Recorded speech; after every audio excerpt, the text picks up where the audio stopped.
Perfection of fit, proportion of form, grace of carriage, agreeably supplied their place. Her eye, as she re-entered the small sitting room, instantly sought mine, which was just then lingering on the hearth. I knew she read at once the sort of inward ruth and pitying pain which the chill vacancy of that hearth stirred in my soul. Quick to penetrate, quick to determine, and quicker to put in practice, she had in a moment tied a holland apron round her waist. Then she disappeared, and reappeared with a basket. It had a cover; she opened it, and produced wood and coal. Deftly and compactly she arranged them in the grate. "It is her whole stock, and she will exhaust it out of hospitality," thought I. "What are you going to do?" I asked. "Surely not to light a fire this hot evening? I shall be smothered." "Indeed, monsieur, I feel it very chilly since the rain began. Besides, I must boil the water for my tea, for I take tea on Sundays. You will be obliged to try and bear the heat." She had struck a light; the wood was already in a blaze, and truly, when contrasted with the darkness, the wild tumult of the tempest without, that peaceful glow which began to beam on the now animated hearth seemed very cheering. A low purring sound from some quarter announced that another being, besides myself, was pleased with the change. A black cat, roused by the light from its sleep on a little cushioned footstool, came and rubbed its head against Frances's gown as she knelt. She caressed it, saying it had been a favourite with her pauvre tante Julienne. The fire being lit, the hearth swept, and a small kettle of a very antique pattern, such as I thought I remembered to have seen in old farmhouses in England, placed over the now ruddy flame, Frances's hands were washed, and her apron removed in an instant. Then she opened a cupboard, took out a tea tray, on which she had soon arranged a china tea equipage, whose pattern, shape, and size denoted a remote antiquity. A little old-fashioned silver spoon was deposited in each saucer, and a pair of silver tongs, equally old-fashioned, were laid on the sugar basin. From the cupboard, too, was produced a tidy silver cream ewer, not larger than an egg-shell. While making these preparations, she chanced to look up, and reading curiosity in my eyes, she smiled, and asked, "Is this like England, monsieur?" "Like the England of 100 years ago," I replied. "Is it truly? Well, everything on this tray is at least 100 years old. These cups, these spoons, this ewer are all heirlooms. My great-grandmother left them to my grandmother, she to my mother, and my mother brought them with her from England to Switzerland, and then left them to me, and ever since I was a little girl I have thought I should like to carry them back to England whence they came." She put some pistolets on the table. She made the tea as foreigners do make tea, i.e. at the rate of a teaspoonful to half a dozen cups. She placed me in a chair, and as I took it, she asked with a sort of exultation, "Will it make you think yourself at home for a moment?" "If I had a home in England, I believe it would recall it," I answered.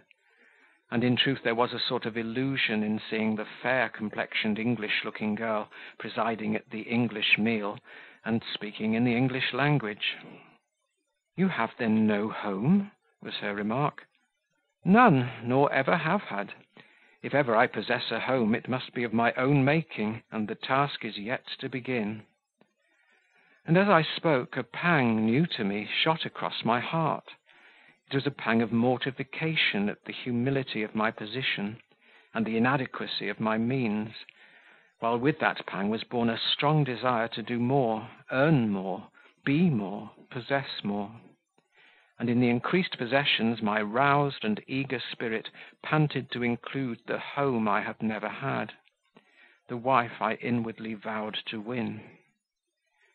Frances's tea was little better than hot water, sugar, and milk, and her pistolets, with which she could not offer me butter, were sweet to my palate as manna. The repast over, and the treasured plate and porcelain being washed and put by, the bright table rubbed still brighter, le chat de ma tante Julienne also being fed with provisions brought forth on a plate for its special use, A few stray cinders and a scattering of ashes too being swept from the hearth, Frances at last sat down, and then, as she took a chair opposite to me, she betrayed for the first time a little embarrassment. And no wonder, for indeed I had unconsciously watched her rather too closely, followed all her steps and all her movements a little too perseveringly with my eyes, for she mesmerized me by the grace and alertness of her action, by the deft, cleanly, even decorative effect resulting from each touch of her slight and fine fingers. And when at last she subsided to stillness, the intelligence of her face seemed beauty to me, and I dwelt on it accordingly. Her colour, however, rising rather than settling with repose, and her eyes remaining downcast, though I kept waiting for the lids to be raised that I might drink a ray of the light I loved, a light where fire dissolved in softness, where affection tempered penetration, where just now at least pleasure played with thought.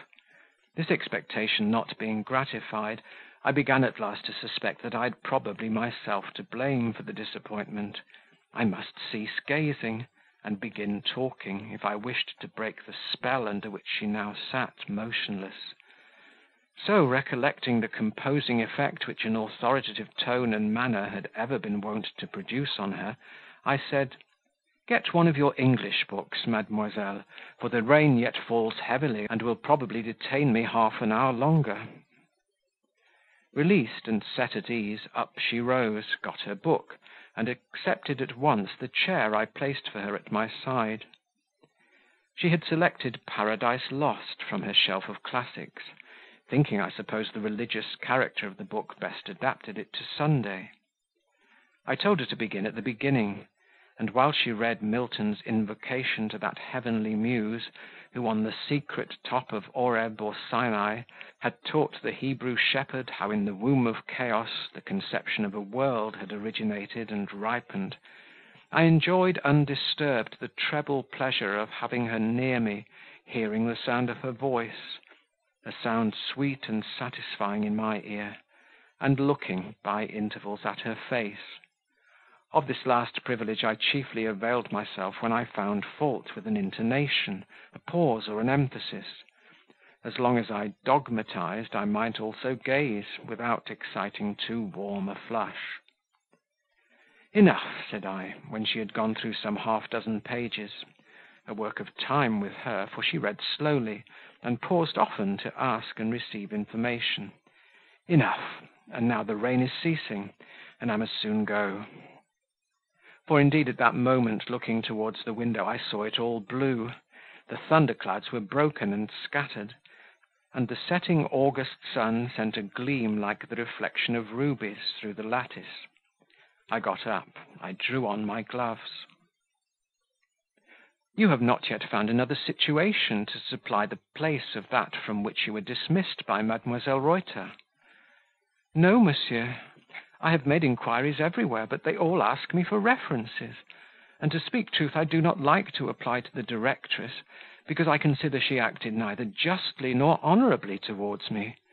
She used underhand means to set my pupils against me, and thereby render me unhappy while I held my place in her establishment, and she eventually deprived me of it by a masked and hypocritical manoeuvre, pretending that she was acting for my good, but really snatching from me my chief means of subsistence, at a crisis when not only my own life, but that of another, depended on my exertions.